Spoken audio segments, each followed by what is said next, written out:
Hi hello friends, welcome back to Media Talks. நான் உங்கள் Mounika. So நேற்று நைட்டு மிட் நைட்டில் அந்த ஃபோட்டோவை பார்த்துட்டு ஏதோ ஒரு இதில் வந்து பார்த்தீங்கன்னா விஜய் ஏஞ்சி நின்று பாராட்டிட்டு இருக்காரு அப்படின்ற மாதிரி ஒரு தூக்க கலக்கத்தில் நான் பாட்டு அப்டேட்டை கொடுத்துட்டேன். ஏன்னா ஃபோட்டோ பார்த்ததுமே அவ்வளோ ஒரு ஹாப்பியாக இருந்துச்சு. ஏன்னா எல்பியோட அப்டேட் எதுவுமே கிடைக்கவே இல்லை. ஸோ பார்த்ததுமே உடனே ஷேர் பண்ணோம் அப்படின்னு சொல்லிட்டு டக்குன்னு நான் பாட்டு அப்டேட் கொடுத்துட்டேன். அதுக்கு நானும் செம தூக்க கலக்கத்தில் இருந்தாலும் அப்படியே அது பார்த்ததுமே அப்டேட்டை கொடுத்துட்டு போய் படுத்துட்டேன். மார்னிங் ஏஞ்சி பார்க்கும்போது தான் கமெண்ட்ஸும் பார்க்குது. அதுக்கப்புறம் நானும் என்னடா உத்து பார்த்தா ஆமாங்க, நம்ம விஜய் வந்து ஏஞ்சி நின்று பாராட்டலாம் இல்லைங்க, நமக்கு பிடிச்சவங்க வந்து அவார்டு வாங்கும்போது ஏஞ்சி ஒரு கை தட்டுவோம் இல்லையா, அந்த மாதிரி நினச்சி நான் ஒரு ஃப்ளோவில் பேசிட்டேன். ஆக்சுவலாக அங்கே நடந்திருக்குன்னு பார்த்தீங்கன்னா, நம்ம காவேரி பேசுகிறத நம்ம விஜய் வந்து வீடியோ எடுத்துகிட்ருக்காரு.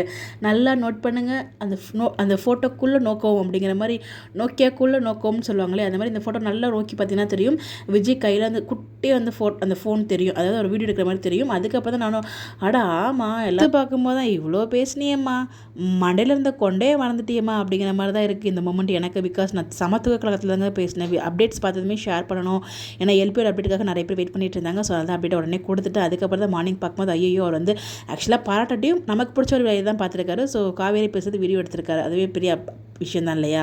அதை பார்த்ததுமே ஐயோ தப்பாக சொல்லிட்டோமே அப்படின்னு சொல்லி சாரி ஃபார் தட் ராங்க கன்வே பண்ணதுக்கு.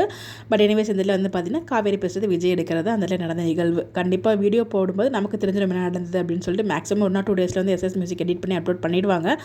பாப்போம், நிறைய இன்ட்ரெஸ்டிங்கான அப்டேட்ஸ் வந்து காத்துட்டு இருக்கு. இது மாதிரி நிறைய அப்டேட்ஸ் நமக்கு ஷேர் பண்ணுறது வீக்கா ஃபேன் பேஜஸ் தான். அவங்க எல்லாருக்குமே ஒன்ஸ் அகைன் தேங்க்யூ.